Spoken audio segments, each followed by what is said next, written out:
It's 9 o'clock on a Saturday. Well, not where I'm at, but it's 9 o'clock somewhere. The 9 o'clock where I live. There he is. The regular crowd shuffles in. There's a young man sitting next to me. I'm down here alone. I didn't know if we were gonna continue. Hey, they're sharing a drink they call loneliness, but it's better than drinking alone. That's a good lyric. That's same with the Davy, who's still in the Navy and probably will be for life. And my brother was, well, he wasn't in the Navy, but he was in the Marines, so close enough. Hey, Billy Joel's a pretty good lyricist. I don't care what they say on Taste Like Music. But Yeah. anyway, welcome to our stream on Billy Joel today. We're going to be ranking his 12 albums today. Here's Nick and Briar, as always, on our discography ranking streams. How you guys doing this evening? Pretty good. I am doing the best. That is great. Thank you guys for joining. We got one right now that's probably, it might be Nick, just seeing who's in the comments. That might be, I don't know, that might be Jason. I don't know. But anyway, whoever's watching, Manual. Thank you for watching. And do you guys have any just general thoughts on Billy Joel before we get into ranking his albums? I was pretty excited to do it actually because he's one of the best the best piano man when it comes to like rock artists, and a lot of people would argue Elton John's that, but I truly believe Billy Joel is the piano man. He is. Elton John's a close second, but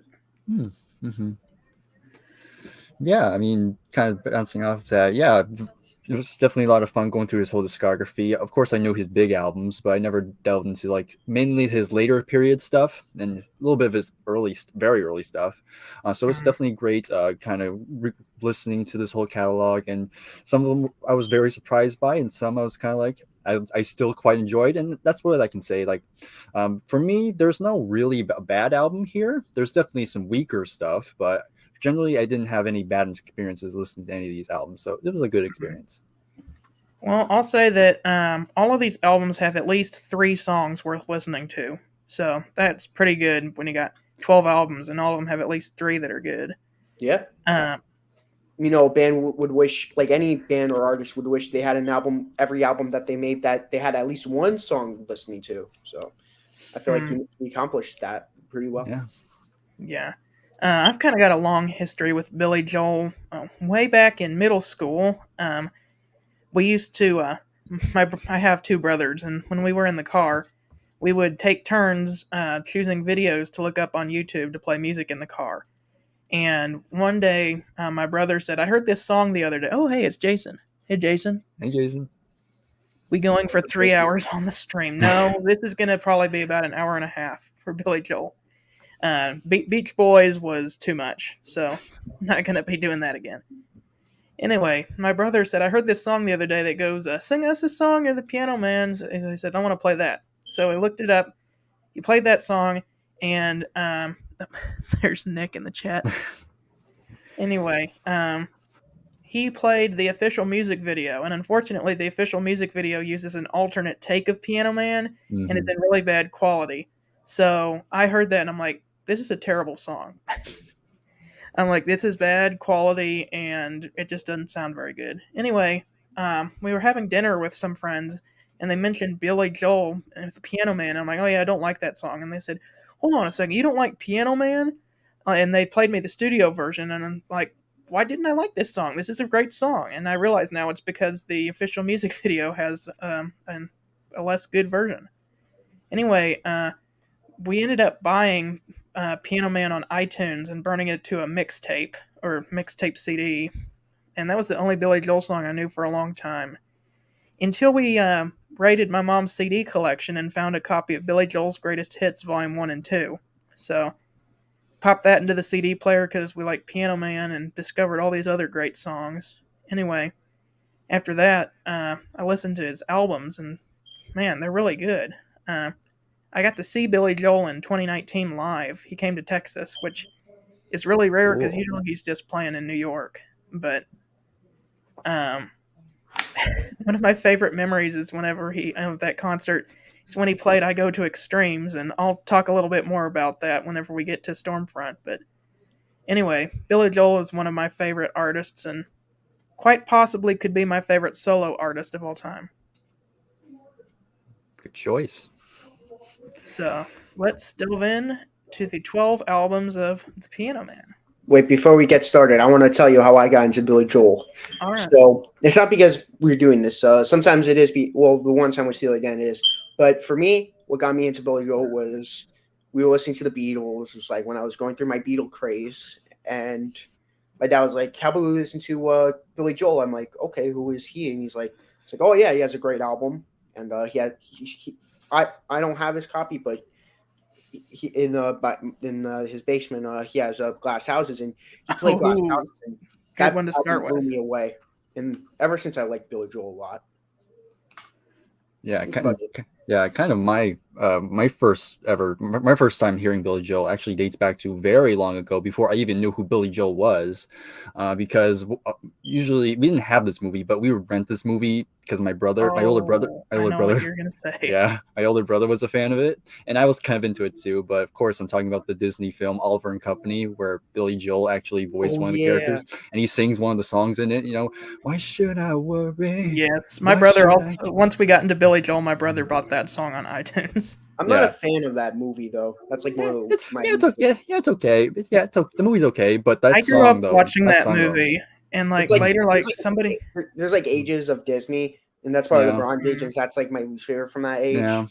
understandable. But yeah, I still love that song. I've actually played it earlier today. But yeah, that's kind of my history, how I first heard Billy Joel. I remember like we were watching because I knew who Billy Joel was later on. I watched that movie when I was a kid, and like a lot. And then we were watching another movie, and on the DVD there was a commercial for that movie. It's like featuring songs by Huey Lewis and Billy Joel, and then it showed the dog. And I'm like, hold on a second, that dog was. Wait a second, Billy Joel sang that song, and I looked it up because I'm like, does Billy Joel just sing that song, or does he actually voice the dog? And I was like, he voices the dog too. Yeah, Has Billy I didn't Joel know made that. any albums recently? No, he has not made an album since 1993. unless you count that one classical thing he did, but Yeah, that we're doesn't not count. we're That's not really not really a talking Billy about that Joel one. album. He just composed the music. He Yeah, I didn't play on remember it. because I was watching all the Bronze Age Disney movies, and I was playing an all nighter. Now that's like doze off because I got to Oliver and Company, and I heard that Billy Joel song, and I'm like, is that Billy Joel singing? I was rewinding. I'm like, oh my god, that's Billy Joel. That's a song by him. It's kind of obvious now because he wears those sunglasses that look just Yeah, like Billy Joel, and he's pretty much just supposed to be Billy Joel as a dog. Oh yeah, pretty man, much. I might have to rewatch that movie. I might grow appreciate. I might. There's even a scene where like there's a piano being moved, and Yeah, the and he's dog like plays the playing. piano, and it's like it's supposed to deliberately be a play on Billy Joel. I gotta rewatch that movie. I was probably way too tired to watch that movie. Maybe. Anyway, Okay, we could continue. We could do our albums now. I just wanted to include my story of how I got into them. Yeah. yes. All right, All right. number 12. All right, so starting with me as usual. Okay, so number 12, and we were kind of saying before we actually went live, is that in my opinion, Billy Joel didn't really make any bad album. I mean, he's definitely made. There's definitely stuff that's weaker, but even the weak stuff still has some good songs on them. So my number 12 is I don't know, might be shocking, maybe not, but I'm actually gonna go with Stormfront for my number 12. So it is one of his later periods. This was 1989, and kind of my problem with this one is that there's, aside from some good songs on here, like of course it has "We Didn't Start the Fire" on it, which is the big hit off here, which I still enjoy. Other songs on here I kind of liked were the Downeasters, Alexa, and I go to Extremes, and I also liked Leningrad a little bit as well. But the rest of the songs to me just weren't that very memorable, and that's kind of the problem I have with these later period Billy Joel albums, is that they're good, but nothing musically really kind of captured me or really got my attention. It kind of just goes through the motions, and Billy still sounds good on here, but again, aside from those couple songs I mentioned, the rest is kind of not really stuff I go back to very often, but it's still decent. Nothing too bad. But yeah, my number 12 is going to be Stormfront. Okay. My number 12 is going to be River of Dreams. That's actually, like, I agree. I agree exactly what Bryce said. Basically, what he said, he has good albums, but he has amazing albums. So, you know, like even what Garrett said, he has at least 3 songs on every album that could be enjoyed. And I really like That's Not Her Style. I feel like that song opens the album really well. We Didn't Start the Fire. But besides having a funny memory, because in history class in 11th grade. Wait, is it River of Dreams or Stormfront? Oh my god, wrong album. Sorry, sorry, my bad. Lullaby, really good song. The title track, I really one of my favorite songs by him. If we made like a top 30 songs, I would include that on there actually. A minor variation, that's actually a really good song. No Man's Land opens the album pretty well. Rather than that, the other songs on it just doesn't, like, kind of like what what Breyer said about the last Storefront. It just doesn't grab me, the rest of the tracks. It's just just filler. That's the best way to put it. It's just filler. It's just to make up the album. That's all. All right. Well, some people are going to be very upset with my number 12, but it's my opinion. So, my number 12 is Nylon Curtain. Yeah, I think that was coming. Which Billy Joel claims to be his Sgt. Pepper. I'm going to say, when I said that there are at least 3 good songs on every Billy Joel album, for me, this one only has 3 good songs on it. And those are Allentown, Pressure, and Goodnight Saigon, which are all on the A side. This is Billy Joel kind of trying to make a concept album of sorts about America, and also has a lot of Beatles influence on it. Released shortly after John Lennon's death, so it's kind of why we have a lot of Beatles influence. But Allentown is a strong opener. I like that song. Starts with the train whistle. Kind of has that chugging rhythm. That's a great song, but then you get to Laura, which is kind of supposed to be a George Harrison-esque song, and I don't really like that song. It's just, I don't know, the way he sings on that song is just kind of weird. It has a weird melody, and then, like, he cussed on that song, and I'm like, if Billy Joel was talking to me and he cussed, I'd just be like, eh. But, like, for some weird reason, like, dropping the F-bomb in a Billy Joel song, I'm like, I wasn't expecting that. Pressure is a good song, though. I like the...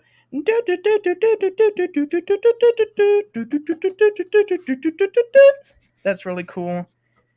He played this song live whenever I saw him, and it was really cool to see live.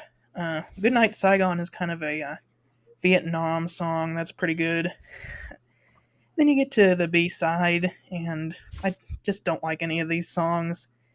She's Right on Time is annoying. I, for the life of me, cannot remember what A Room of Our Own or Surprises sound like. It sounds like an Elvis-esque track, like a 50s-esque track. Scandinavian Skies sounds like the horrible love child of I Am the Walrus and Strawberry Fields, and not in a good way. And then Where's the Orchestra is okay. It's kind of a funny song. It's like the last song is like, Where's the Orchestra? And then it closes with the orchestra coming in and playing a little orchestral arrangement of Allentown, which is kind of cool. But I just don't like this album. The album cover is amazing, though. Like, it is. If you want an album cover that depicts Allentown, that's a good album cover. Yeah. Rather than that, the album cover isn't really. It's a good album cover, but like besides it fitting Allentown, it doesn't. And really what in the world is this cover on the back? Billy Joel drinking tea in his backyard. I really like that back cover, actually. Along with this album covers, I actually really enjoy his back covers as well. His back cover, especially the Glass Houses back cover, that one's really good. Yeah. But the Street Life Serenade one. He said, like, there was like a video of him describing his albums, and he said he looked really grumpy in that one because he had his wisdom tooth pulled out around that time, and He just wasn't. He didn't want to take the picture, but they wanted him to, so he's just like he was like, get this over with. Anyway, just this album just makes me feel in a bad mood when I listen to it. So I Yeah, just that's think he fair was enough. trying too hard to make a masterpiece, and it just ended out not very good. Because when Billy Joel isn't trying, like he just makes all these really good pop songs, but he was trying too hard to be serious, and I just don't like this one as much. If you Fair love enough. this album, let us know in the comments. Please don't dislike the video. I'm sure you'll agree with my number one choice, but number 12, Nylon I Curtain. just disliked your video. I'm just kidding. Nah, we all have opinions. Yeah, of course.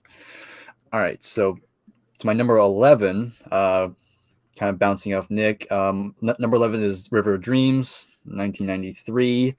Yeah, kind of the same thing Nick was saying. Again, there are some good songs in here. I like No Man's Land. That's a good one. I like The Great Wall of China. I also liked All About Soul. I think that's a good song there. Lullaby is great. And I even like the last track, which is Famous Last Words, which is kind of fitting because seeing this is his last his last true album. So that's a pretty fitting ending. But yeah, like you said, just the rest of the songs, just really nothing really worth going back to. I think it's a bit too long as well. I think this is his longest album at almost 50 minutes. And yeah, at a certain point, I do kind of start to lose interest at that point. But again, I think the songs on this album, I feel I like a little bit more than the ones on Stormfront, just by a hair. But yeah, not much else to say. But yeah, that's my 11. My number 11 is going to be The Bridge. It's like I said about the last one. It's decent. It's not amazing. I would show you my copy. I do have a copy, but I just can't. I couldn't find it for the life of me. So I'm like, yeah, screw it. I'm just gonna mention it. Garrett's probably gonna show it off as well. What it looks like. Yeah, the first time I heard it was because I was looking through my dad's vinyl collection, which he has a very small collection, but I saw the bridge and I'm like, ooh, this is like a pretty cool album cover. And I listened to it and I'm like, not, this is coming from like, listening to Glass Houses, 52nd Street and The Stranger and all that. And then I listened to it going with high expectations and I was sorely disappointed.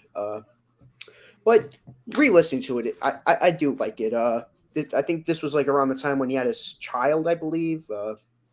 That's what he said. I forgot exactly what he said when he made the video describing this album, but Running on Ice is decent. This is the time. I like it. A Matter of Trust I really like. The one with the duo with Ray Charles I really like. Amazing. Temptation I really enjoy as well. Rather than that, it's kind of like what Gary said about Nylon Curtain. It's just 3 really good songs, and the rest are just underwhelming. What's interesting is he had a lot of guest appearances on that Yeah. album. Ray Charles, Cyndi Lauper, and Steve Winwood played Yeah. organ on one of the songs. You think you would think with those guest stars, you think it would be a better album, but yeah. My number 11, Street Life Serenader. I like this album, but I don't love it. It's got some really good underrated stuff, and then it's got some kind of stuff on it. It opens really well with the title track, Street Life Serenader. That's a really cool song. I like the guitar solo. It's probably him making a commentary about how they wouldn't let him use his touring band in the studio. But they eventually did once they hit Turnstiles. But then we get Los Angelinos. That one's okay. Great Suburban Showdown is pretty cool. My favorite song in this album is actually Root Beer Rag. It's a fun little instrumental that Billy Joel's basically just going ham on the piano and ham on the synth. Okay. It's basically just Billy Joel being Billy Joel for a few minutes. It's great. Roberta is not very good. I don't really like that one. But then you flip it over, you get Entertainer. That's a good one. I need to listen to this album more because I don't really remember Last of the Big Time Spenders or Weekend Song. In fact, I don't really remember much about the B-side. I just remember Mexican Connection as another instrumental that was actually pretty good. But number 11 is Street Life Serenade. good but not great. Okay, my number 10. I'm going to go with The Bridge from 1986. So this was the last album to have Phil Ramone producing. Of course, he's produced a lot of Billy's big albums, but this is the last one he did. This is him going more in that new wave direction, which is definitely evidence. And we already previously mentioned that there's a few guest stars on here. We already mentioned Ray Charles, Cyndi Lauper, and Steve Winwood, which those tracks are pretty good. Other songs I liked, Running on Ice. I like that one. This Is the Time. A Matter of Trust. Modern Women. But yeah, it's good. I like it. But, it's just, again, it has that, there's something about the production of it as a whole. It kind of gets tiring after a while. So that's why it's not one I will actively seek. But again, it's better than the others I've mentioned. So it has that going for it. So that's my number 10. Okay. My number 10 is going to be Street Life Serenade. I agree. The title track is amazing. I actually really do enjoy Los Angelos. Like all the songs leading up to The Entertainer were really good, and then like the last four songs were just really underwhelming. That's how I felt. Like going into the last four tracks, I'm like, this is good. It's good. This is good. This is good. And then I'm like, oh, it's over. I'm like, okay. But funny enough, my favorite track on the album, I agree, Root Beer Rag. Garrett described it well. It's Piano Man being the Piano Man for like 3 or so minutes. And I love it. And the first time I ever heard it actually was, I didn't listen to Street Life Serenade for a while. And then I was looking up the B-side to Honesty from the 52nd Street album because I really enjoy Honesty. And I saw his Root Beer Rag. And I'm like, this seems like, I wanted to listen to the B-side. And I was like, wow, this is incredible. I dare to say it's better than the A-side, but I might get some hate towards that. But I listened to Root Beer Rag is I found this piano book called the Billy Joel Keyboard Book that teaches you how to play the piano parts to Billy Joel songs, and it's not just like arrangements with the melody in it. It's actually like exactly what Billy Joel played on the record, so you can play it and sing along with it. Cool. Instead of just do a solo piano song. So I bought that, but it just had mostly like his big hits. There was a volume 2 that had a few big hits, but a lot of deep cuts on it called Billy Joel's Keyboard Favorites. And so I looked at what songs were featured on that because I knew a few on that, and one of them was Root Beer Rag. And I'm like, let's see what that sounds like. Yeah, it's funny. I was playing Mario Kart Seed in the background. I was playing Mario Kart before I was doing it, and I was racing, and I was having Root Beer Rag, and I'm like well, I'm like on Rainbow Road, and I'm like this suits that like the craziness of Rainbow Road. I can see that. Does it like? I don't know if you guys ever played Mario Kart, play that song in the background while you're like playing on Rainbow Road. Yeah, it just adds to the excitement of Rainbow Road. But yeah, that's my number 10. If the rest, it would have been cool if they had like a whole album of him just doing the piano. That actually would have been my favorite album, because Root Beer Rag is definitely in my top 10 favorite Joel songs / tracks. I'm gonna make a little switcheroo here. I am switching the positions of my number 10 and my number 9 albums. So okay. I do not have my number 10. I'm gonna have to look it up.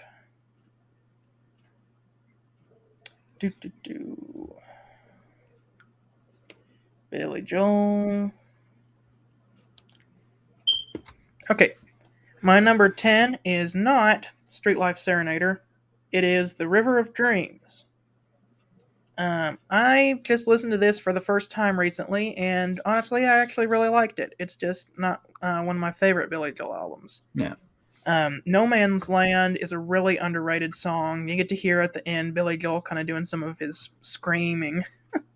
Billy Joel can deliver a rock scream. I mean, like, he's not like Roger Daltrey or anything, but yeah, he does have a really great rock scream at the end of that.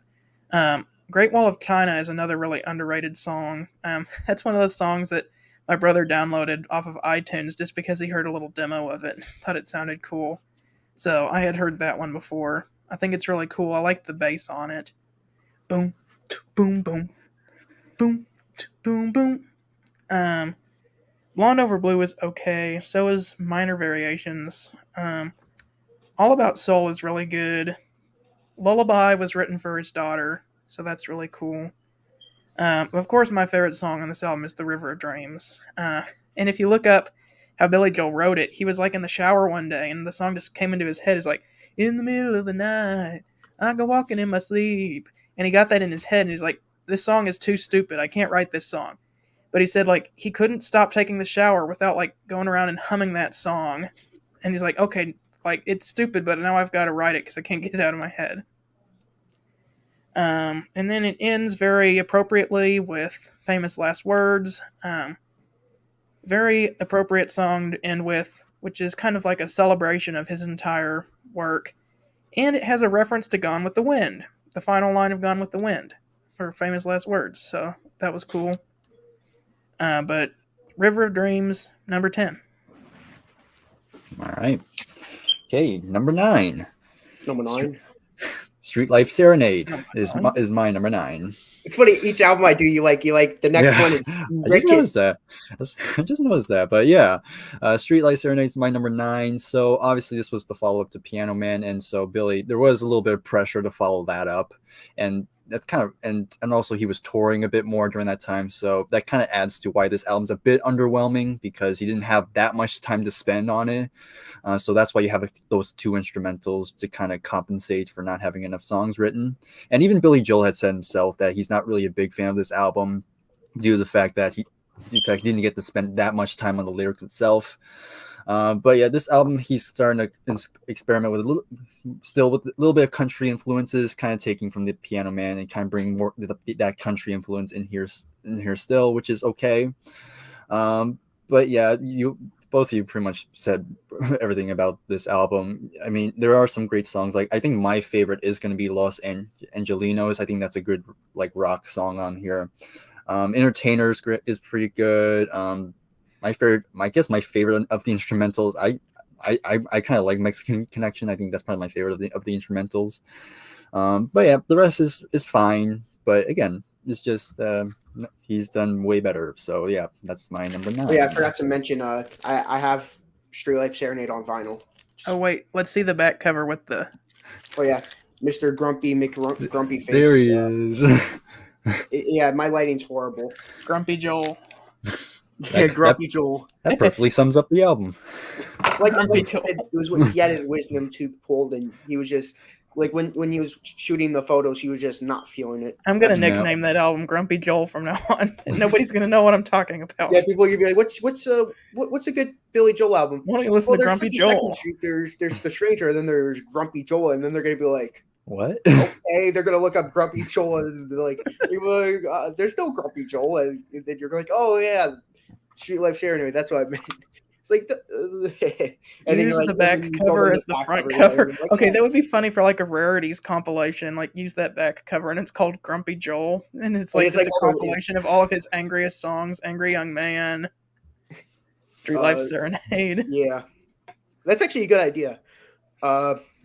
My number, I don't have the album. My number 9 is Stormfront. The one that I accidentally ranked as number 12.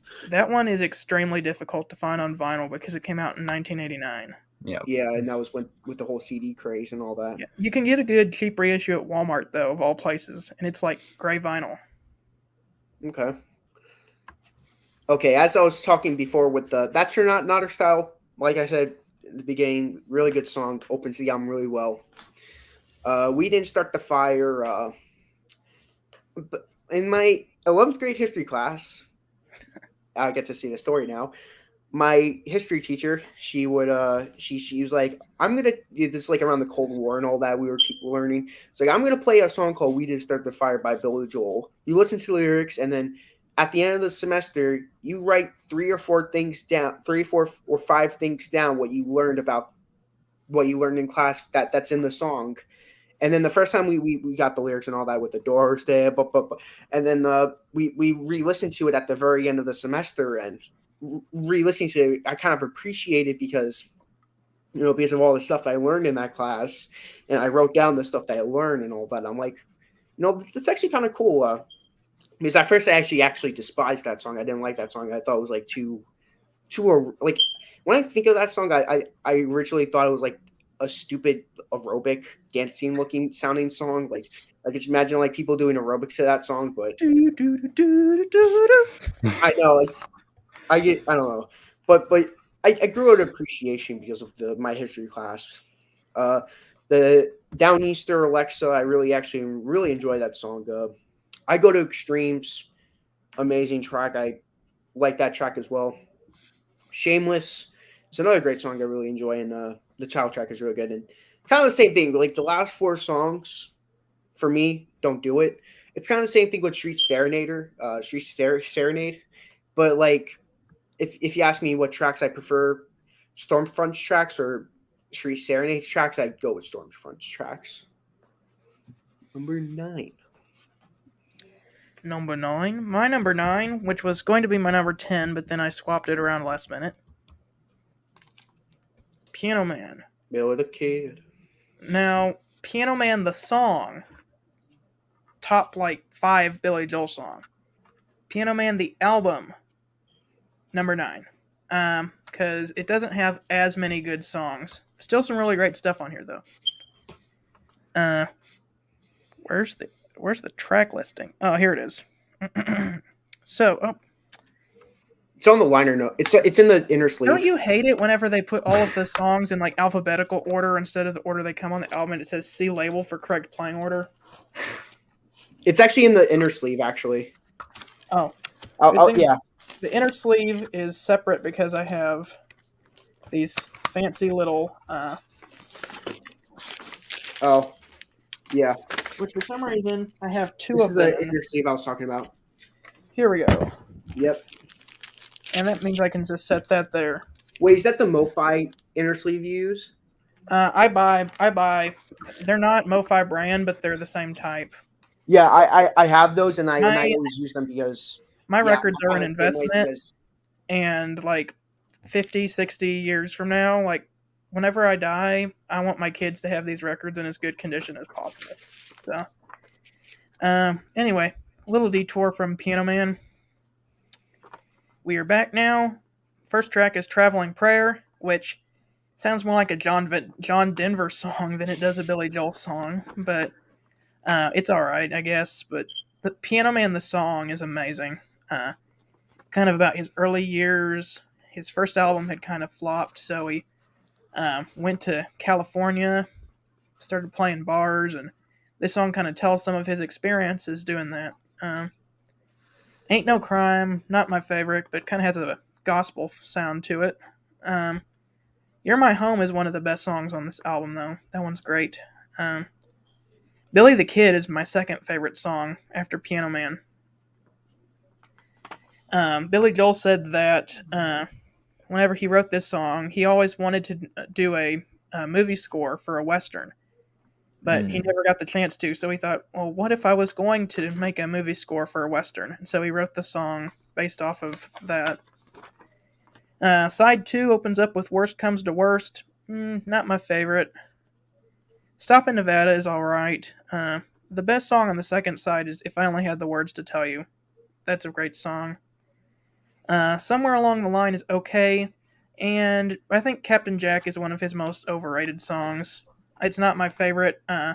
Billy Joel doesn't even play it nowadays because it deals with drugs and being a druggie, and he says like he's not into that life anymore. So anyway, it's an alright album.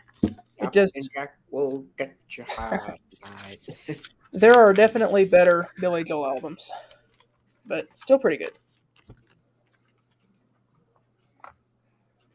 All right. Okay. Next, number 8. So for me, number 8, I'm gonna go with the Nylon Curtain.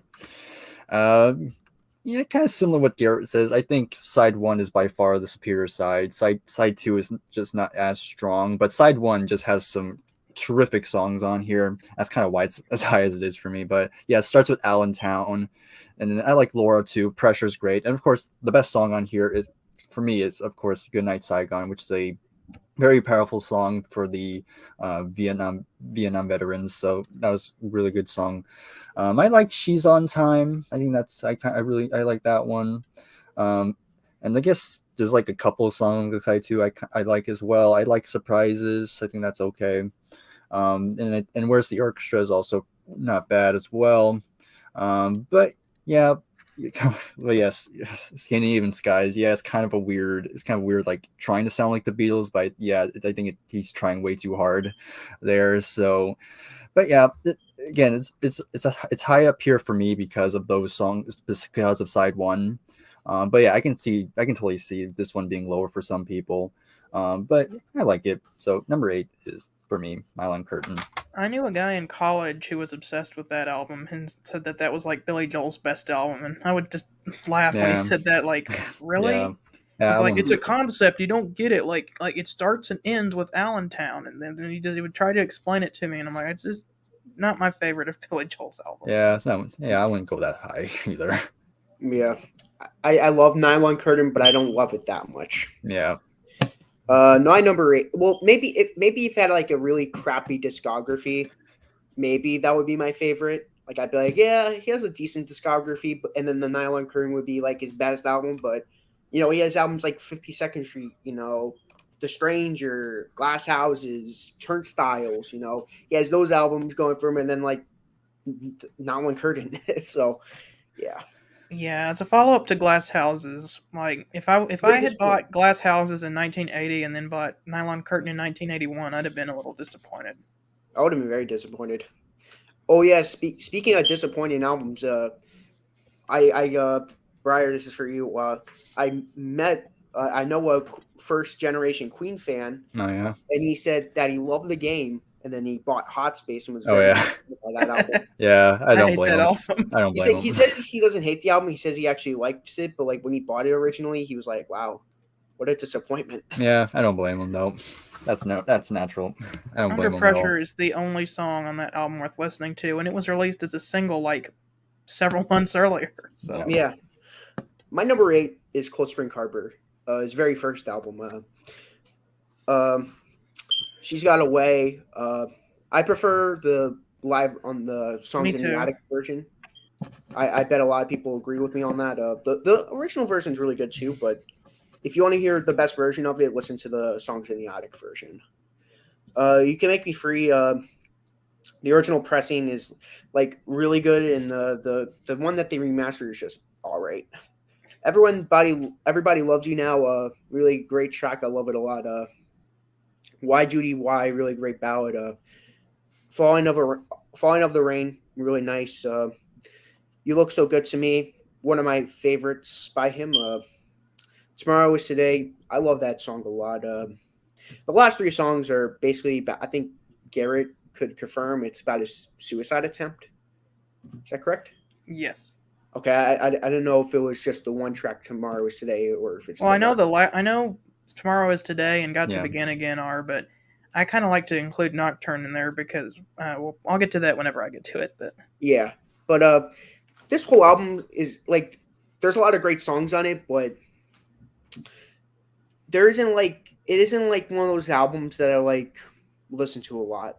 It's just one of those albums that's like, oh, this is a great listen front to back, but like there isn't like any songs on here that I like necessarily go back to. Yes, the rest of the album, the albums like I put below it have like some really great songs on it, but like this is just like a great listen from front to back. Like there isn't like any songs besides the last 3 songs that I like really remember, like really fondly of. Yeah, that's my number 8. my number 8, The Bridge. The first time I listened to this album, I was a little disappointed. Repeated listens have definitely improved it. But starting off with Running on Ice, and if I didn't know this was Billy Joel, I would have thought that Billy Joel was starring on a Police record for this song. He even kind of sounds like he's mimicking Sting's voice a little bit on this song, but probably just the time period it came out with. Glass Houses was Billy Joel taking new wave and 80s rock and making it work for his style. I feel like this album is a little too much. Billy Joel caving in too much to the 80s style instead of making it work for him. Not Yeah. that that's bad, though. Still some really great songwriting here. This is the time. That's all right. Matter of Trust is great. Modern Woman. Billy Joel actually played Modern Woman live whenever I saw him and said, "Here's a hit that I haven't played since the 80s." And he played that live, and apparently he hadn't played it since like it came out. So Hmm. I thought that was cool. Yeah. The obvious highlight of this album is Baby Grand. The Genius and the Piano Man having a duet. Like, that's amazing. I had heard that song before, and I was expecting all of the songs to be that good, but they weren't. Side 2 starts off with Big Ben on Mulberry Street. That's a really underrated song. I think it's great. Temptation. That's I think he wrote that like about his daughter, about how like he had to like go to the studio and work, but he didn't want to leave her alone. Code of Silence is a song that's co-written by Cyndi Lauper. And then it ends with Getting Closer, which features the great Steve Winwood on organ. So, another good but not great album. The Bridge. I'm surprised you didn't predict me putting like 50 Seconds to Your Glass Houses at number 8. Yes, that's normally do. Like it's like, let me guess, Nick, you're gonna put The Stranger at number 8. If you put Sgt. Pepper and Who's Next at number 8, like fair enough. I'm just surprised you didn't predict that. All right. Okay, so on to number 7. So number 7 for me, I'm going with Cold Spring Harbor. So going all the way back to his debut, and didn't do anything when it came out, but I was pleasantly surprised by this one. I had very little expectations going to this one, but I was surprised. I actually really enjoyed this one quite a bit. I pretty much enjoyed pretty much every song on here. She's Got Away, one of the highlights. Why Judy Why, Falling of the Rain. Tomorrow is Today. Again, we already talked about how that's dealing with a lot of his depression during that period. But yeah, again, it's still not like it's still not that Billy Joel that's like you have to listen to. This is kind of like more if you want to hear where he started out, then that's kind of there. But first for a debut, I think it's pretty solid. But again, he's still growing, and he's gonna do a lot better. And you can definitely see the potential in him, especially in terms of his compositions and his lyric writing. And they'll be refined as the years go by. But yeah, number 7, Cold Spring Harbor. Did you listen to that on the Yes, YouTube I did. video that I sent? Okay, I did. Yeah, because I actually listened to that version, and I also listened to what they had on Spotify, and yeah, there's like a clear difference. Yeah, which did you like better? Yeah, I think I like the original pressing better. Me too. Yeah, because Too I think many changes that were not for the better. Yeah, because they agree. shortened some of the songs, I noticed, and I was Mhm. like, they left out like especially in the second song, I believe it was. You Can Make Me Free. They Yeah. cut out all the instrumental jams. Exactly. Yeah, they did. So that was kind of disappointing. And what's So, really disappointing is they did this against Billy Joel's wishes, which yeah, I'm going to go ahead and talk about. Wait, is Nick went yet? no, not yet. No. Oh, well, that just kind of Well- ruined what my number 7 is. But Nick, if you want to go ahead, I'm just gonna get out of here since you guys clearly don't want me. Bye. My No, number we love you, 7 man. We love you, man. I'm joking. In all seriousness, Turnstiles, my number 7, one of his best songs, New York State of Mind. That's like the very first. Like when I look at this album cover too, the first thing I think is New York State of Mind. Such a great song. Say Goodbye to Hollywood. I love that song a lot too. Summer, Highland Falls. Like every song on this song is just every song on this album is really good. Maybe like the weakest track I'd say is James, but even then it's still a really good album. It's just I feel like the albums that come after it is just better. My number 7 is Songs in the Attic. Now, I do have Songs in the Attic. I don't know if you can see it behind me. It's somewhere behind me on the bed, but I can't see it at all. it's a live album, so we can't include live albums. Hey, we Although did a live at Leeds. So, but Well, live at Leeds it has enough like new material to be considered a studio album, Fair like enough. stuff that wasn't on any other albums. But my number 7 is Cold Spring Harbor. Yes, Billy Joel fans, what you are looking at is an original pressing that is not a bootleg. I am so glad that I found this. This is the first record that I ever bought whenever I discovered eBay. Before I was kind of limited to record shops, and then I found out, oh, you can buy whatever record you want on eBay, and it's like even an original one. So I'm like, I want to find Billy Joel's Cold Spring Harbor, like the version where he sounds like a chipmunk. And so I got it for like $25 because nobody else bid on the auction. So I was really happy. I bought this in UK Rubber Soul because I really wanted the UK version of Rubber Soul. But Was it the mono copy? I bid on a mono copy and then someone outbid me, so I had to get a 1970s stereo copy, which I sold now that I have the mono one. But Oh, was it the one from the box that I owned? yeah, kind of that same copy. It sounded really good though. Anyway, I'm getting off topic. Billy Joel's debut album, due to a mastering error, he is like it runs a little fast, and so he sings very high on this album. Thank goodness for pitch correction on my record player, so I can listen to it as intended. Starts off very strongly with "She's Got Away," which Nick mentioned the songs in the attic version. That one is better, but this studio version is still pretty good because it's got like some drums and stuff that's not on the live version. I think what makes the live version great is that Billy Joel selected a recording that was done in a very small club that was done for a small audience. And it's like just him and the piano, which makes it kind of a more intimate song. You Can Make Me Free. This version on here is 5 minutes and 40 seconds. The remaster cuts out all the good stuff at the end with him going like... It kind of reminds me of like Hey Jude. This song is very McCartney-esque. It's got a cool guitar solo in it. Whole album actually reminds me of McCartney. It kind of does. Billy Joel's going ham on the piano. Then we get to Everybody Loves You Now, which is Billy Joel actually just played this song live recently, I saw.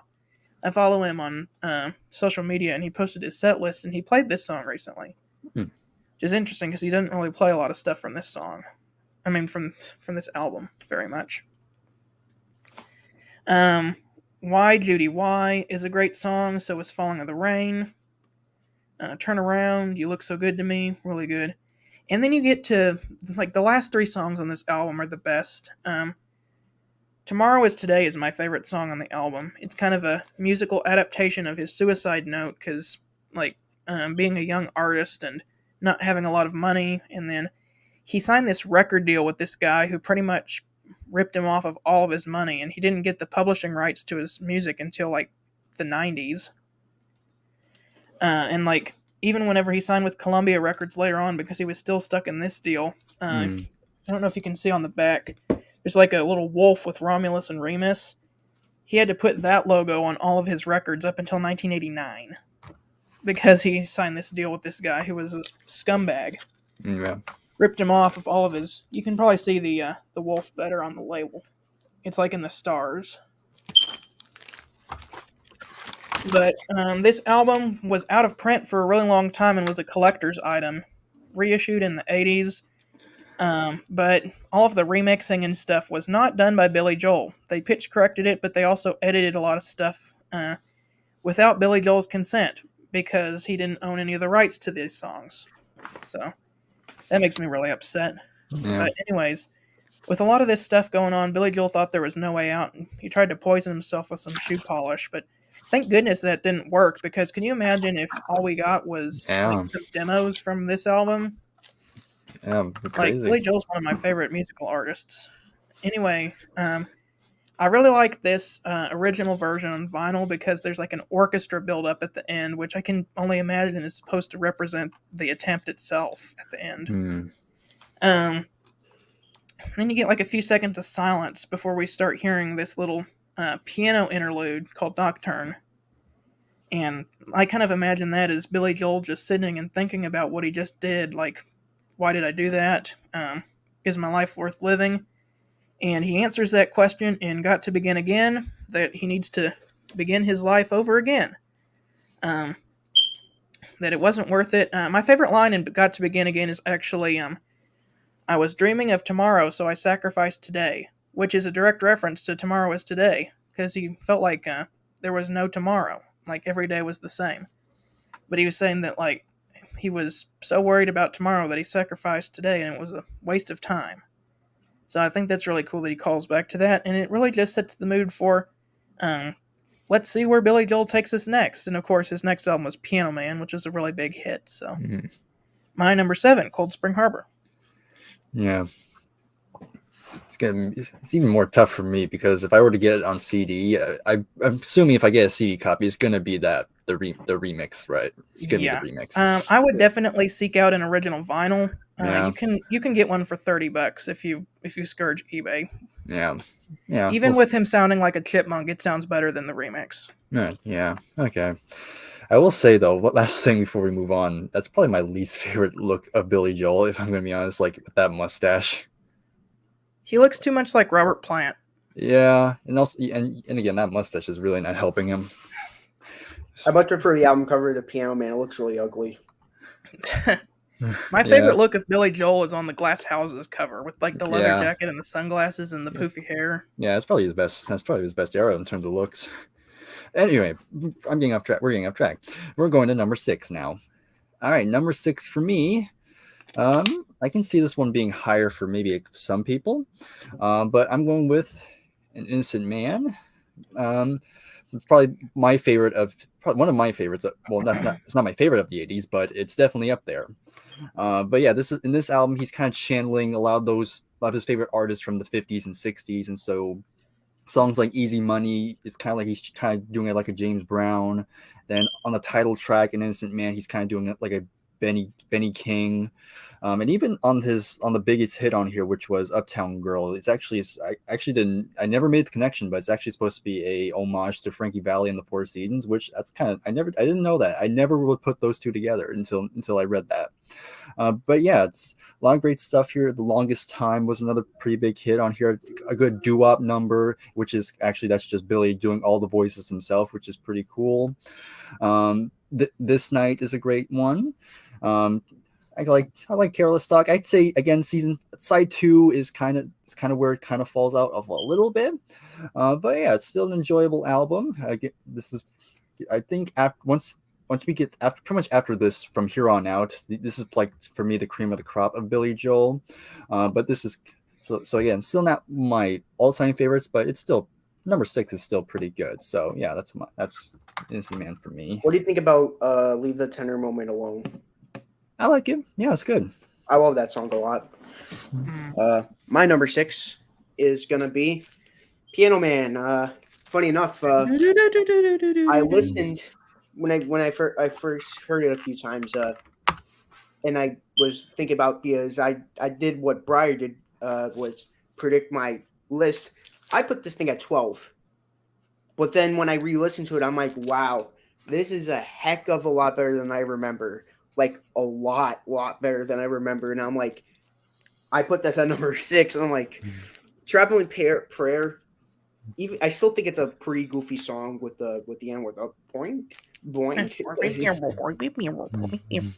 I like his piano work on this still. Look like dun, dun, dun, dun, dun. I do agree this is like more of a John Denver song, but like he owns the style. Like he does it really well on this song. And then we got Piano Man, which it's one of those songs where it's like it's not overrated, but it's just overplayed. That's how I feel. Like it's one of those songs. It's kind of like how Garrett feels about Synchronicity with Every Breath You Take. Like I like this in the context of the album, but I don't like it like outside of the album. Like just play a different Billy Joel song, please. Ain't No Crime, really nice gospel song, like Garrett said before. I really enjoy it.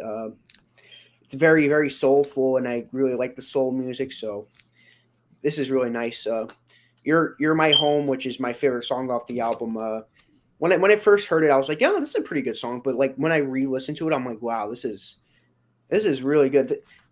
And then The Pout of Billy the Kid, really good. worst comes to worst, I enjoyed it a lot. Stop in Nevada reminds me of Jim Croce. Really enjoyed it a lot. If only I had the words to tell you, I enjoy that song too. Somewhere along the lines, pretty good. And Captain Jack to me is really great closer. But this is like, I don't know. Breyer said it best with the Exile on Main Street. I must have been in a really good mood when I was listening to this album, because I was loving this album the whole way through. I was like, wow, like why did I think this was a 12? Why did I think this should be at number 12? I think this should be way higher than that. But yeah, that's my number 6. Cool. All right, my number 6 is something that you guys had ranked very low. Stormfront. Stormfront. This is an original 1989 vinyl. I don't know how I found it, but I basically like scourge eBay and Discogs whenever I want an album until I can find it for a good price. Yeah. I'm relentless when it comes to getting albums that I want. The only one I haven't gotten is Mono Bookends by Simon and Garfunkel. That one is extremely rare to find, and you can never get it for less than like $80. So, but I had not listened to this album for a really long time. Actually, not until I bought the record. I just wanted it because I knew it had "We Didn't Start the Fire" on it, and so my first time listening to this album was actually on the record. And it starts off with "That's Not Her Style," which that's an okay song, but then second song we get a banger. We didn't start the fire. You guys have already said a lot of great stuff about that song. Also, did you know that Mick Jones of Foreigner produced this album? Oh, That makes sense. That would make sense. It does sound like it. After getting rid of his original producer, he teamed up with Mick Jones, guitar player of Foreigner, and he even plays a little on this album. we should actually do Foreigner at some point. We should. Not like we're gonna do our top 10s and all that, but Foreigner should definitely be one of our albums. Foreigner 1 and Foreigner 4 are pretty good. Yeah. How about I love their first 4 albums are really good.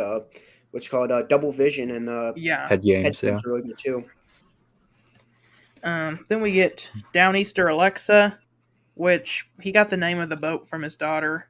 I think this is a really cool song, kind of telling a story about a fisherman in New York who's kind of losing his business, but how people still need him.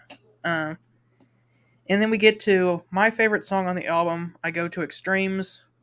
Great song.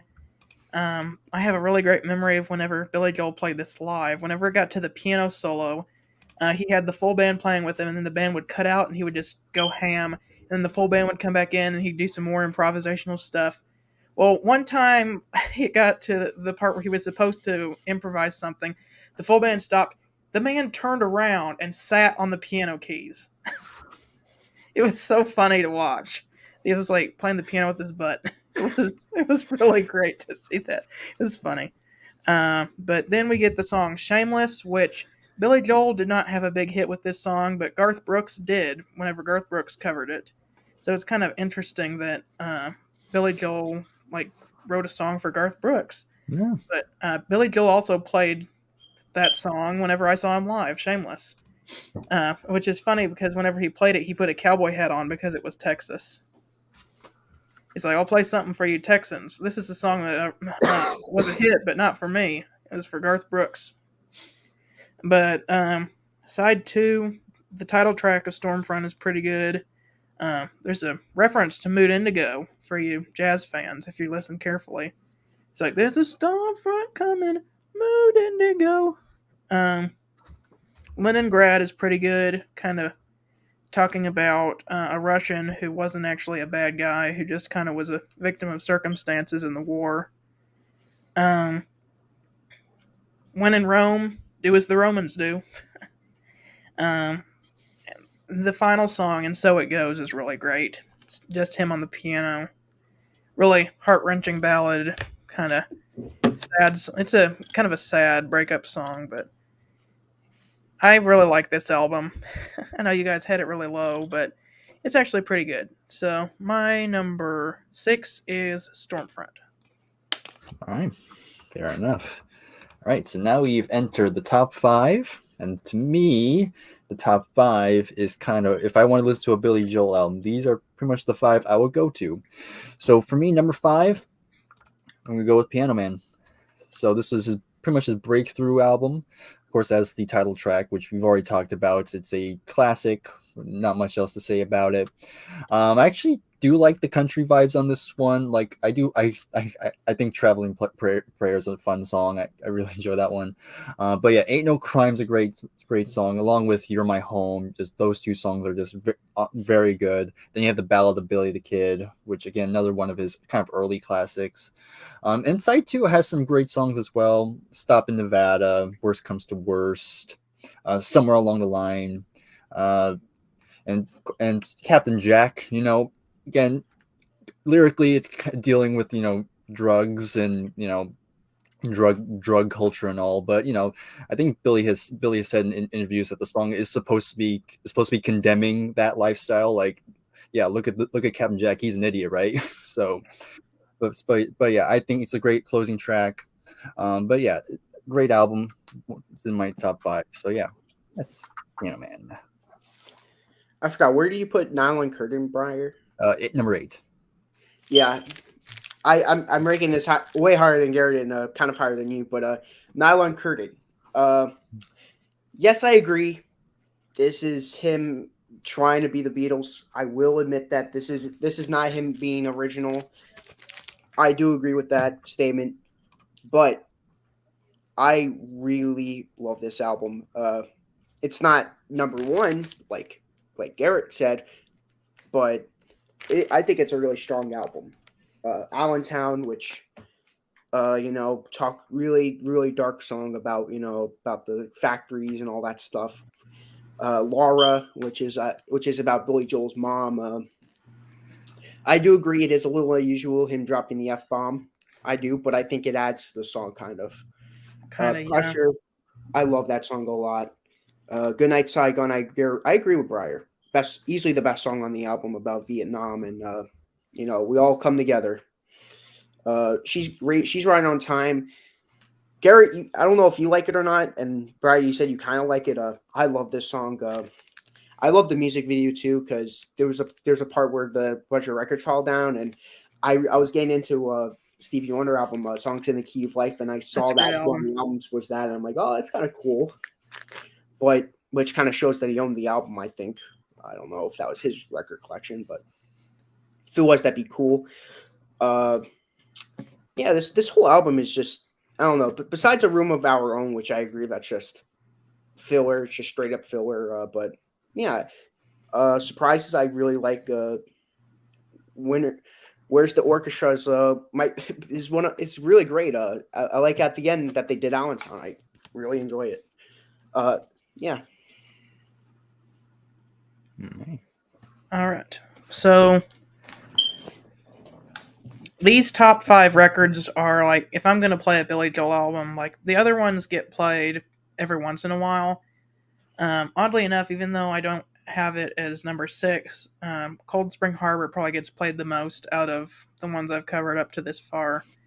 Just because I like sitting back and thinking like, oh, like I get to listen to this album the way Billy Joel intended it on the record in the right, and even in the right pitch. But these next 5 are really the 5 Billy Joel albums that if I could only pick 5 to listen to, they'd be these ones. Starting with this one right here, Turnstiles. Man, this is a good album. Starts off with "Say Goodbye to Hollywood," so Billy Joel had kind of ironed things out with the whole Family Productions, Columbia Records situation, and they were going to let him go back to New York without any further legal action. So Billy Joel was really excited to go back to New York, and several of the songs on this album reflect that. So he left California, so that's what "Say Goodbye to Hollywood" is about. "Summer Highland Falls" is one of his most underrated songs. I really like that song. I like the piano on that one. "All You Want to Do Is Dance," that's probably my least favorite on this album. It's still pretty good though. Kind of has that quirky doot doot doot doot sound to it. My favorite song on this album is New York State of Mind. It's amazing. Might possibly be my favorite Billy Joel song. Not going to definitively say that, but definitely a top contender. We get James, which is I'm not exactly sure what it's about. I need to look up more information on this song because it's really interesting, kind of about this guy who kind of went off and did something different than Billy Joel, and they're kind of comparing their two lives. But uh, we get the Angry Young Man, which is definitely one of the highlights on this album. I love the frantic piano opener.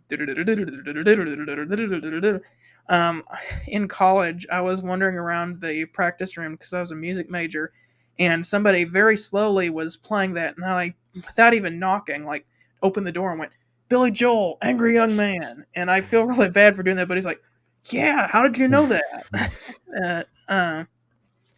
I've Loved These Days is really good, and the closer, Miami 2017, another one of his best songs on this record, kind of predicting some kind of future where New York gets destroyed and the mafia takes over Mexico.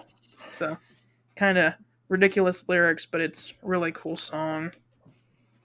Anyway, number 5, Turnstiles. Love this record. Cool. All right, more on that later. Okay, number 4 for me, and I think you two are gonna rank it a little bit higher, but it's still in my top 5. I'm going Glass Houses next for my number 4. Yeah, very much enjoy this one. This is actually the first time I think hearing anything off this album. Definitely a great one to start off the 80s with. I really do enjoy this one. Had a much more harder edge to it because he was taking influence from the new wave and even a little bit of punk, which very cool. It's probably his one of his heaviest albums, I think, in terms of You know what's funny about this album? mm-hmm. He won a Grammy for Best Male Rock Vocalist for this album. Hey, not bad for Piano Man. All right, so lots of good stuff on here. You may be right; it's a pretty good opening track, but it gets even better when you have like sometimes a fantasy. Don't ask me why, which kind of has a little bit of a Latin vibe to it. It has the big hit, which is It's Still Rock and Roll to Me, which actually was his first number 1 hit, surprisingly. But yeah, that's a good song as well. I Don't Want to Be Alone. Sleeping with the TV on, it's kind of a fun little song. And then through the long nights, it's very good. But yeah, it's for a first time listen, I was very much had a good time with this one. So yeah, I probably would want to get this one either CD, vinyl, probably the CD first. But yeah, Glass House is my number 4. Glass Houses is one of the few albums that I own on both vinyl and CD. Yeah. Me too, actually. Actually, Yeah. wait. I lied. I own all the CDs besides Cold Spring Harbor, actually. Yeah. Yeah. I don't have them on me, actually, because they're my car, but yeah. My number 4. I Am an Innocent Man. This I like this. I like this better than Nylon Curtain, and it's like a complete 360 from what he did on the last album, and it works. Easy Money, An Innocent Man, The Longest Time. Those 3 songs just kick the album off strongly. This Night is also really amazing. And then to end off side 1, you got Tell Her About It. Really catchy little tune. Uptown Girl, that Four Seasons inspired track. I love it a lot. Careless Talk, it's all right. Kind of a filler song. Krista Lee, I really like that song actually. Leave a Tender Moment Alone. I enjoy that a lot. And Keeping the Faith. It's an alright way to end the album. Not one of my favorites. So far, there hasn't been an album so far that's perfect, but this is damn close. So my number 4,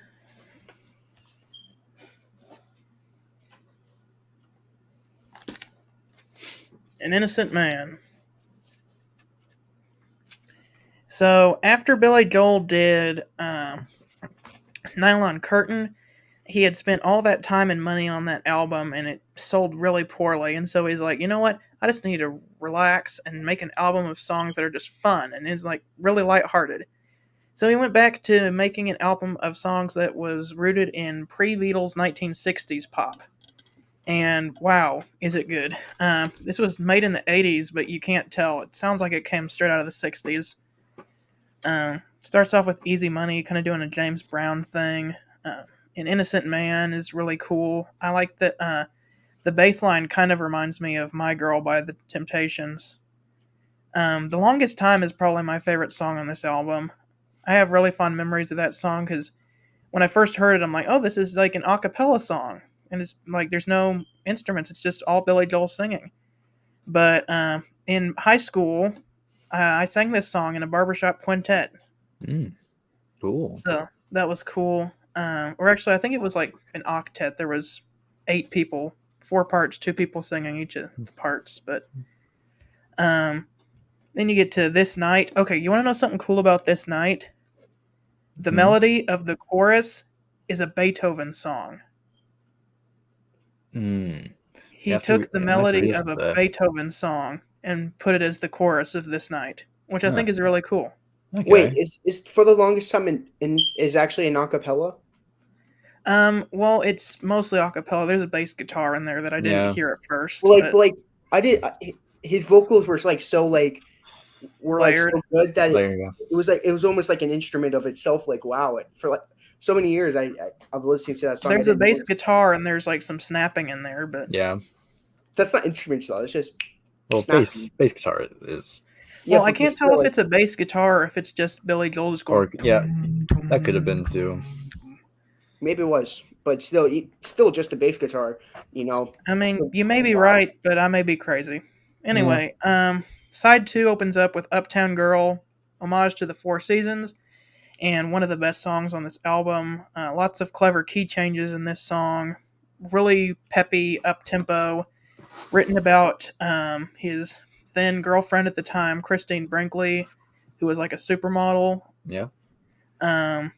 Actually, I think most of the songs on this album are about her because he was dating her at the time. Is like so in love that he wrote all these songs about her. Careless Talk. I like Leave a Tender Moment Alone. That one's good. Great harmonica solo in there. And then it ends with Keeping the Faith, which kind of just name checks a lot of 1960s stuff. But my number 4, An Innocent Man. Leave This Tender Moment Alone reminds me of Ray Charles. Like Stevie Wonder's Ray Charles. Yeah, a little bit. Okay, number 3. So, my number 3, I'm going to go with 52nd Street. This is pretty much a straight-up jazz rock album, and it's a great one. One of my favorites. Starts out with Big Shot, which is a great opening track. One of my favorites of his, in terms of his opening songs. Then it goes to Honesty, which is a nice, slower song. Very, very good kind of slower song.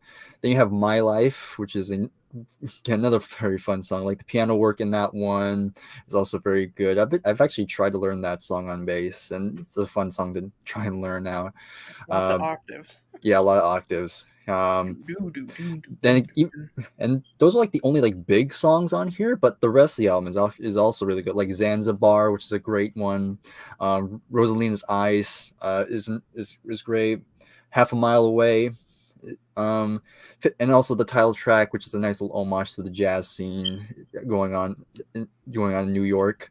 But yeah, it's a terrific album. This was kind of close to be number 2, but it kind of went down a little bit. But we'll get to that later. But yeah, number 2, 52nd Street. You know, I was thinking about what my number 2 and my number 3 are. I thought we were on number 3. Yeah. I just switched it. My number 3 is gonna be The Stranger.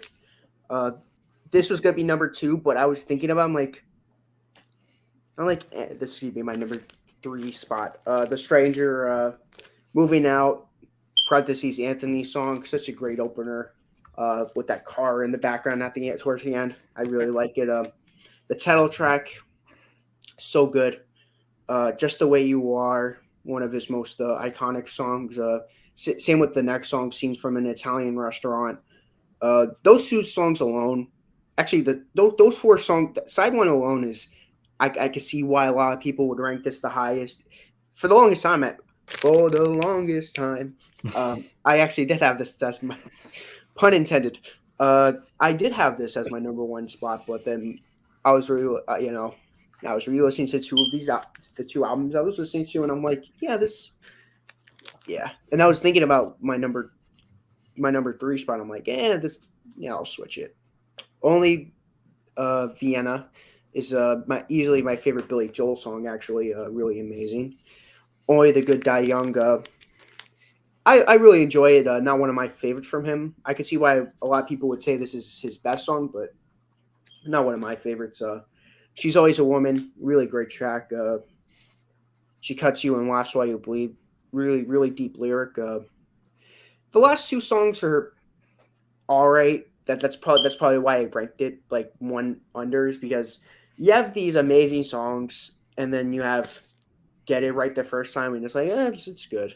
And then Everybody Has a Dream. It's like, it's all right. And then like, I do like how they did a reprise of The Stranger though. I would admit that's kind of cool, but rather than that, it's not an album that I particularly call perfect, but it's close to it. My number two, or sorry, my number three. We're not quite to number two yet. This wonderful album right here, Glass Houses. Definitely Billy Joel's most rock-oriented album. I love the back cover of this. Yeah. I love how he's about to throw a rock at the glass house, and then the first sound you hear on the album is glass shattering, kind of showing what happened whenever That was he actually threw his the rock. house, by the way, if you didn't know that. Starts off very strongly with You May Be Right. Really great opening track. Great guitar riff. It's just like a rockin' song. Don't Ask Me Why with its Latin tinged percussion piano. I like the samba kind of sounding piano solo he does in the middle of it. Still Rock and Roll to Me is a great song with that chugging guitar at the beginning. It's interesting that was his first number one single, because he's got a lot of great songs before this. But All for Lena is a very underrated song. I like the keyboard on that one, the dun dun dun dun dun dun dun dun dun at the beginning. And then like the bass comes in like the boom boo doo doo doo doo doo. And then lots of underrated songs on the second side. I Don't Want to Be Alone. Okay, anybody else just like randomly get songs from this album stuck in your head and you're like, what song is this? Oh yeah, it's from Glass Houses. Just Yeah. like you're driving along and you're just like do do do do do do do do do do do do do do. Oh, like what song is that? Oh yeah, I don't want to be alone anymore. Yeah, Sleeping with the Television On, another really great one. Close to the Borderline is probably the most rocking song on here. And then it ends with Through the Long Night. So, Glass Houses, really great Billy Joel album. Nice. All right. Now we get to the top two. Okay, I'm going to go with Turnstiles. I don't own this one, but I want to own it now because it was the first time I heard it. And yeah, I really, really liked it. Like, this is like, I would say this is probably his first, like, very good album. Like, this almost competes with my number one, but after re-listening to my number one, I was like, nah, okay, nah. But it's number two is still good. But yeah, this, funny enough, when I was looking up information about this one, like, this is the first album, this is the one of the few times Billy Joel produced the whole album himself. And doing originally, when this was originally recorded, he actually had Nigel Olsson and Dee Murray playing on the very original like recording of it, but he wasn't happy with it. He wasn't happy with how it was going, so he's like, okay, forget this, I'm gonna start over. So he went back. That's where he would go back to New York. This goes to New York, and this is the first album with his touring band playing. And yeah, the touring band just absolutely kills it on here. They sound incredible here. But yeah, I'd say this is, I pretty much enjoy every song on here. Starts out really good with Say Goodbye to Hollywood. Again, both of you have already talked about this album, so I'm just going to be naming songs here. But Summer Highland Falls is another great one. Of course, the most well-known song here is New York State of Mind, which is a terrific song. Angry Young Man, like Garrett said, really great piano work on that song. You Love These Days. Miami 2017 is a great closing track, I think. But yeah, this is pretty close to perfect, I'd say. But my number one just edges it out just a little bit more. But that's pretty obvious what my number one's going to be. But yeah, number 2, Turnstiles. Alrighty then. My number 2 is going to be Glass Houses. This was originally going to be my number 3, but just those memories of me and my dad listening to this album and just those great memories coming up. And I was going to put this at number 1 just thinking about it, but I'm like, I got to think critically. I can't think about memories and all that. I definitely wouldn't argue with putting that at number 1. It's such a good album, though. This is my dad's favorite album of his, but it's great. You may be right. Such an amazing opener, that iconic. And I like, oh man, Sometimes a Fantasy, such a great song. Don't Ask Me Why, another just amazing song. Still rock and roll to me. Overplayed, yes. Amazing song, also yes. All for Lena, me and my dad's favorite song off this album. I Don't Want to Be Alone Anymore. It's a really great song. Sleeping with the Television On, another great song. My dad was like, hey, you want to hear a really good Billy Joel song? I'm like, yeah. And then this song, I'm like, oh, wow, this really is a great song. Set to Toi, You Are the One. It's like one of those songs where I have to be in the mood for it.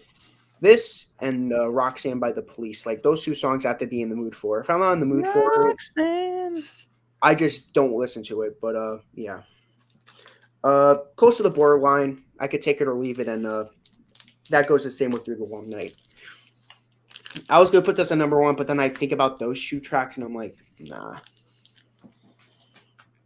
All right. Well, if I was going by the album cover alone, this is definitely my favorite album cover of his. Yeah, I think so. All right. Number 2, 52nd Street.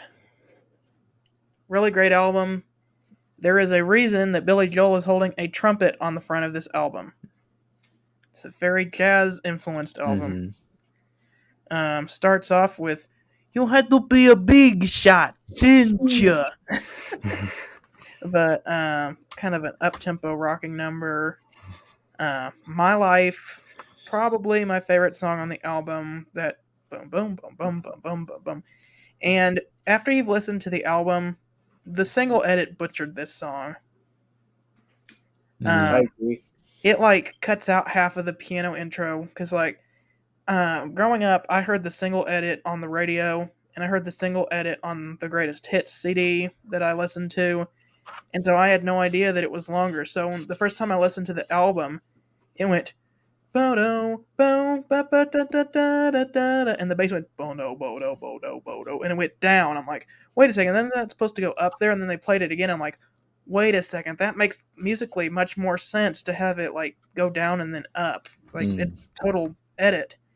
And then they edited out the keyboard interlude, which, if you know the album version, there's a big cymbal hit that he does right before the keyboard interlude starts. So you hear a split second of the cymbal crash, and then it goes away, and he just goes, I don't care what you say anymore, this is my life. It's like, wait, where'd the cymbal crash go?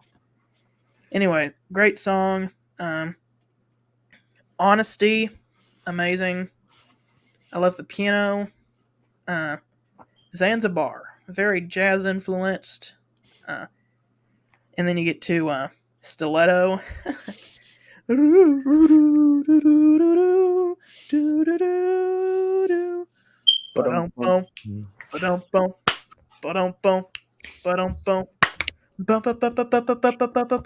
It's a really great groove. The music video uses the music video of It's My Life, In My Life, or always, yeah. But the music video uses the beginning of Stellato, and I think it's weird that they. I I thought that feel was like it would have been cool interesting. if they would have just made a music video of Stellatos instead. Yeah. Rosalinda's Eyes. That's great. Half a Mile Away is a really groovy song. Until the Night, very Righteous Brothers influenced. And of course, the title track, 52nd Street, which I imagine is something that Billy Joel would play like on a parade float. Like there's like a jazz parade. And, like he's going through there's lots of people cheering, and then he's just on the piano like 52nd Street, boom, boom, ba dum, boom, ba dum, boom, ba boom, boom, boom, boom, ba dum, boom. Anyway, really great album. All right. Yeah, my phone out because my cat's outside of my door right now. Oh, she's cute. It's My the grandma- same cat that was in my one video. Oh yeah. My grandma used to have a cat like that. Yeah. All right. So on to our number one. And yeah, for me, this was no question. Like I kind of knew this was going to be my number one before we even like started listening to this. But yeah, it's going to be The Stranger for me. Like to me, this is the perfect blend of Billy's songwriting and Billy's lyrics and the music. Like it's just the perfect blend. Starts out with Moving Out, Anthony's song, which is a great opening track. Then it goes to The Stranger, which again I love the beginning. Like it's very slow. Again, it's just piano. Then you have Billy Joel whistling, and then it just cuts into this great like guitar riff. Like it's just a great song. Then you have Just the Way You Are, which is one of the big hits on here, which is a beautiful song, one of my favorites on here.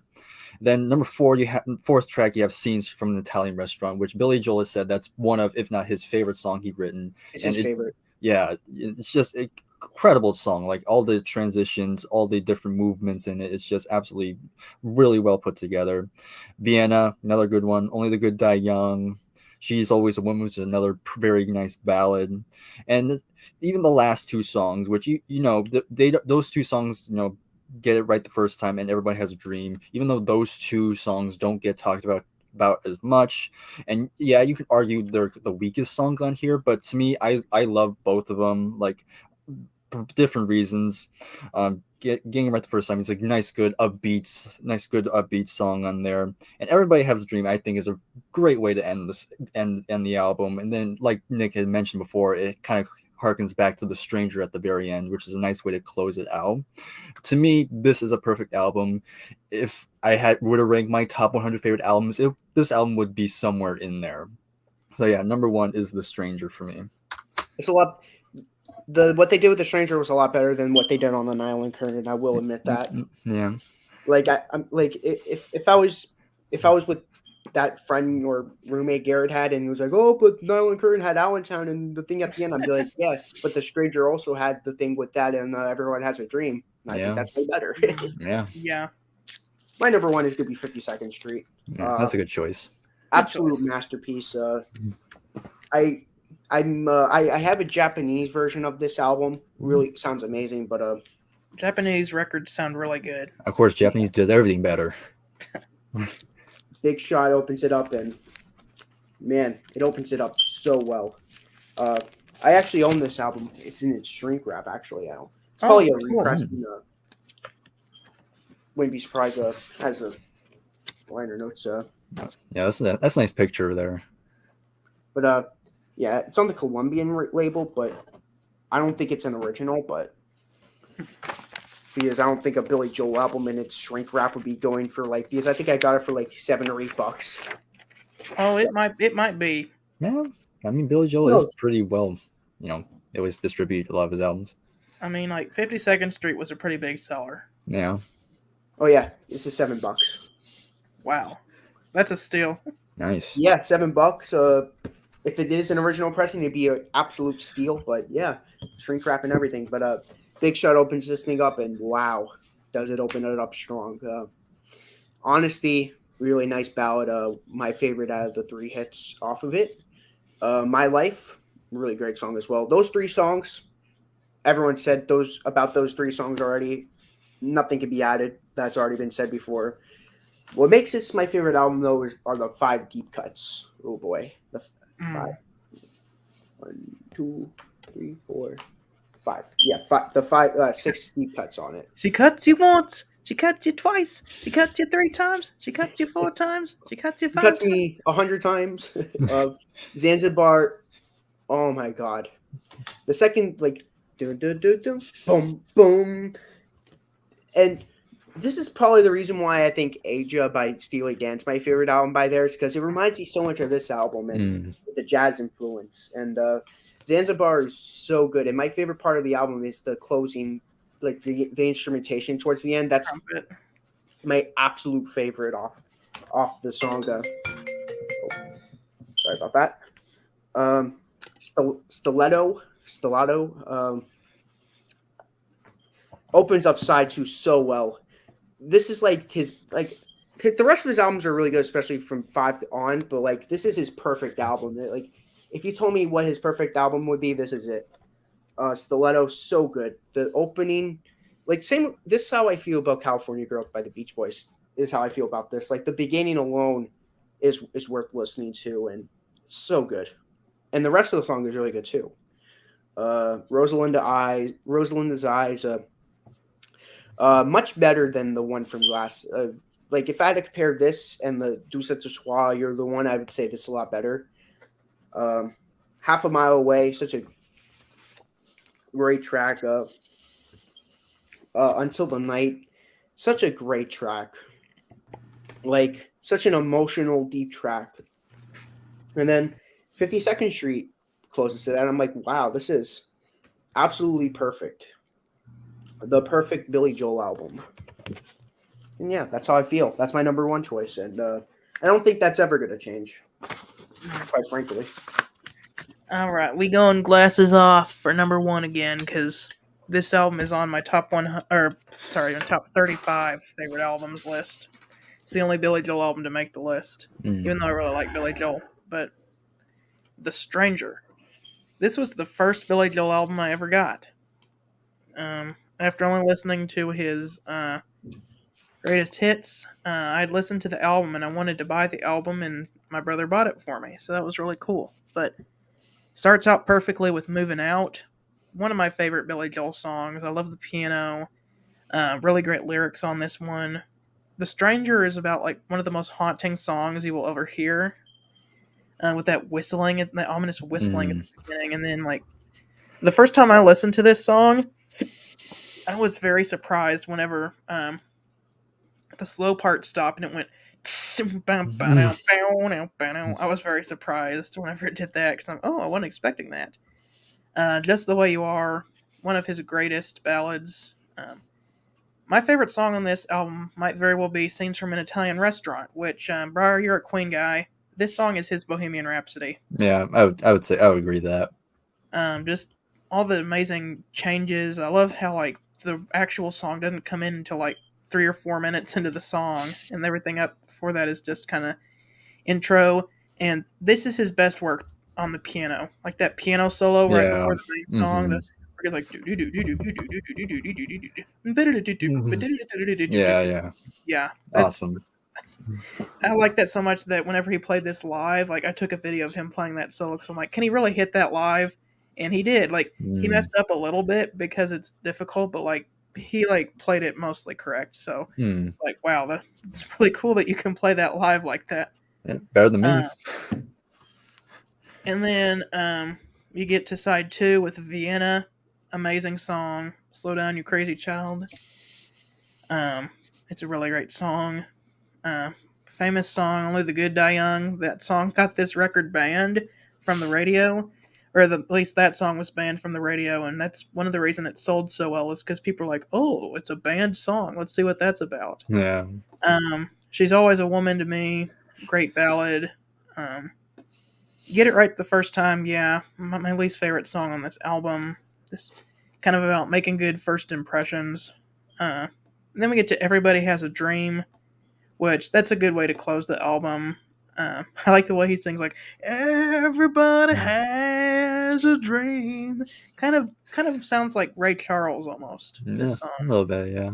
And then you kind of get a little repeat of the Stranger theme at the end, but absolutely amazing album, one of my favorites. All right, my recap is 12, The Nylon Curtain, 11, Street Life Serenader, 10, Piano Man. Actually, no, wait, I switched that around. 10, River of Dreams, 9, Piano Man, 8, The Bridge, 7, Cold Spring Harbor, 6, Stormfront, 5, Turnstiles, 4, Innocent Man, 3, Glass Houses, 2, 52nd Street, and 1, The Stranger. Okay, my number 12 is River of Dreams. My 11 is The Bridge. My number 10 is Street Life Serenade. My number 9 is Stormfront. My number 8 is Cold Spring Harbor. My number 7 is Turnstiles. My number 6 is Piano Man. My number 5 is Nylon Curtain. My number 4 is An Innocent Man. My number 3 is The Stranger. My number 2 is Glass Houses. And finally, his magnum opus, 52nd Street. All right, and my list was number 12, Stormfront, number 11, River Dreams, number 10, The Bridge, number 9, Street Life Serenade, number 8, The Nylon Curtain, number 7, Cold Spring Harbor, number 6, An Innocent Man, number 5, Piano Man. There you go. Number 4, Glass Houses, number 3, 52nd Street, number 2, Turnstiles, and number 1, The Stranger. All right, that is going to do it for today with Billy Joel, and unfortunately, we are going to take a little break from discography rankings, but we are not taking a break from our live streams. We are going to be back next week with a top 10 video with one of the artists that we've done a discography ranking on previously. We just thought it would be a good idea to give us a little break from listening to a bunch of new music and a whole discography in just a matter of weeks, so... But we got plenty of great artists to choose from that we've already done. Steely Dan, Creedence Clearwater Revival, Rolling Stones, stuff like that. But we will see you guys next week with one of our top 10s. And what's a good way to say goodbye with a Billy Joel reference? I feel like I think the one from Glass Houses, good night. Maybe Through that. the long night. All right. Bye, guys.